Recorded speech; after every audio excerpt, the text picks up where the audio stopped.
MKC Slovenj Gradec in Studio A vas v teh dneh vabita na gledališke dneve malega odra MKC. No in v poznih večernih urah sem torej obiskala MKC ter se tam pogovarjala tako z igralci kot seveda tudi z režiserjem. Prisluhnimo najprej Katji Kotnik-Prosenjak, ki v igri Služkinji igra eno od sester Služkin, torej služkinjo Claire. V bistvu je Claire, ki jo igram, to je ena izmed sester Služkin. Je v bistvu zelo čustvena oseba, ima zelo širok spekter čustven, igra sebe in igra tudi gospo, oponaša gospo oziroma poskuša biti čim bolj podobna.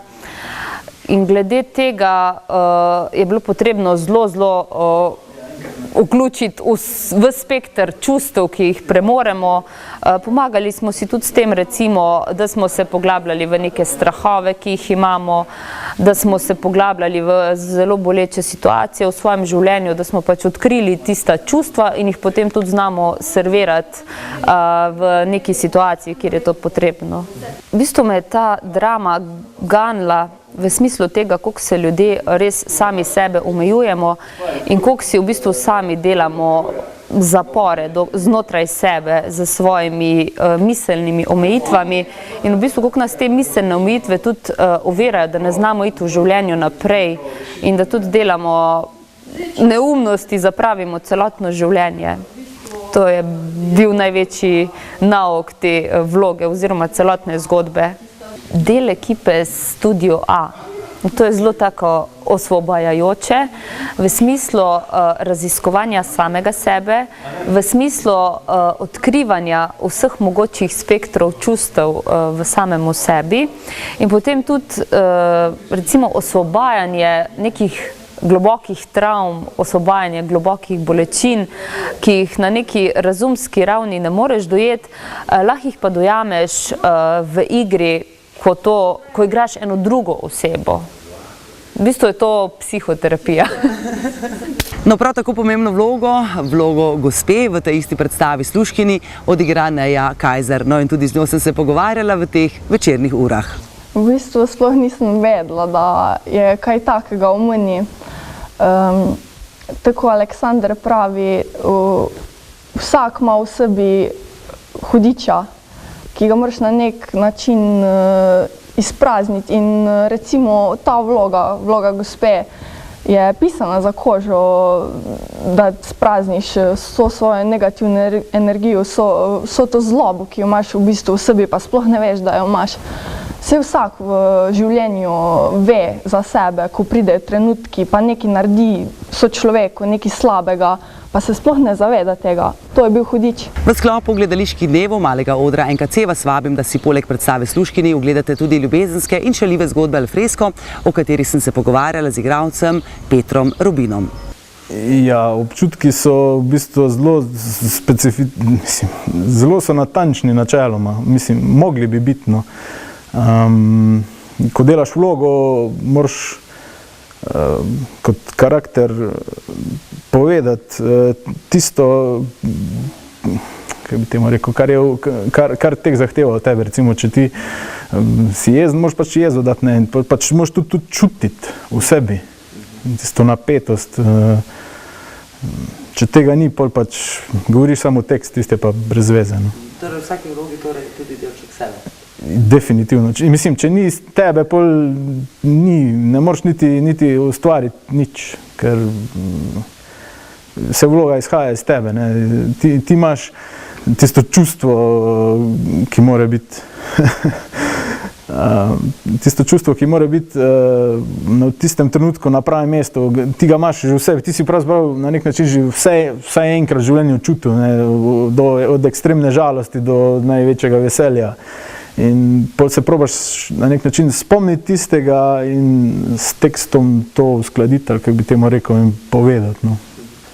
Ja, želim si igrati Godoja, čakajoč Godoja, in to bomo zdaj tudi delali.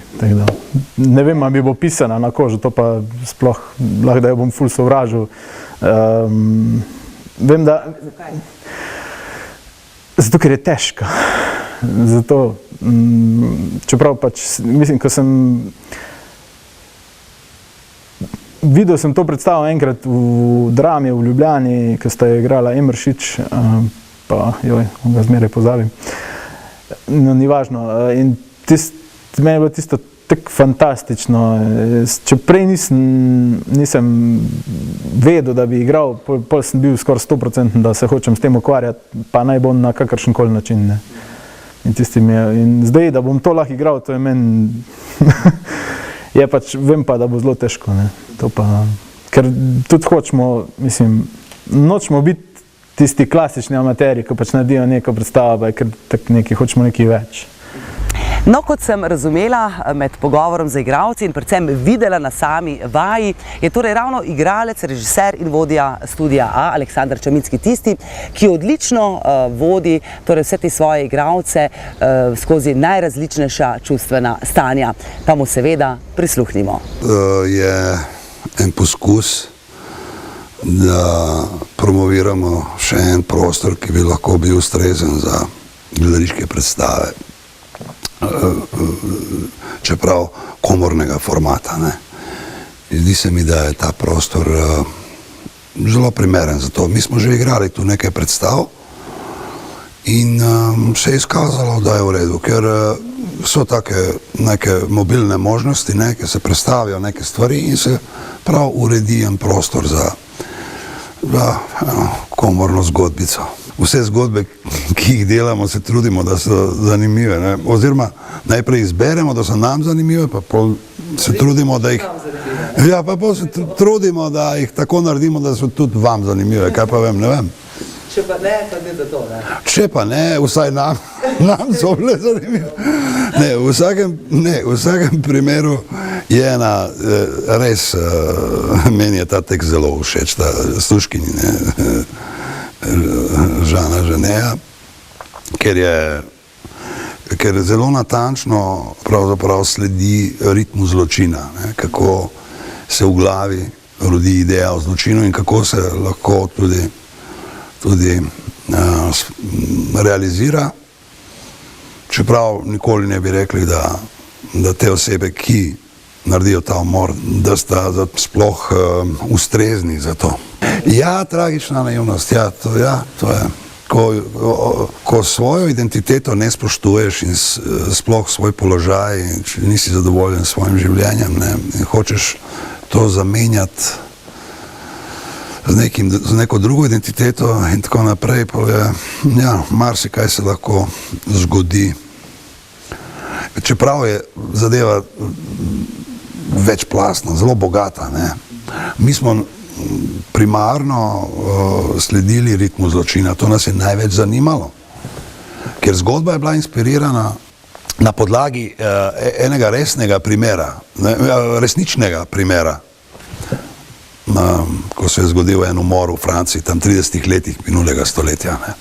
Pa tretja je ena taka šaljiva zadeva, to smo manjše, kratke, komične zgodbe smo sestavili v eno celoto, ki je na nek način tudi absurdna. Mislim, dobro, tudi se dotika absurda. Nas, oziroma tudi mene, zanimajo take bolj nenavadne zgodbe.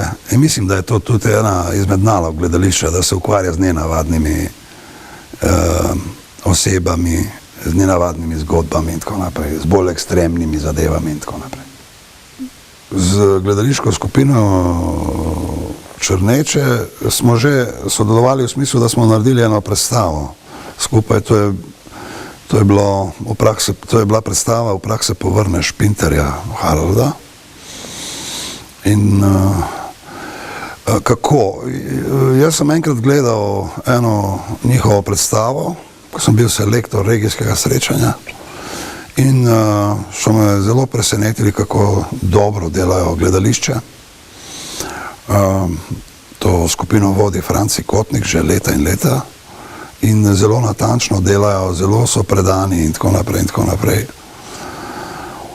Tako da smo imeli tudi potem eno dobro sodelovanje z omenjenim Pinterjem, ampak tudi nazadnje sem gledal to njihovo zadnjo predstavo Učna ura Ežena Ionesca, ki je mislim zelo kakovostno, zelo dobro narejena, zelo mi je všeč. In mislim, da je prav, da bojo oni tudi zraven. Če bi bila še kakšna, bi jo tudi povabili, ne? Ampak mislim, da trenutno, vsaj ne za ta komorni format, ne? Da trenutno, vsaj jaz nisem videl, nimam v pogledu to, da obstaja v naši tu okolici.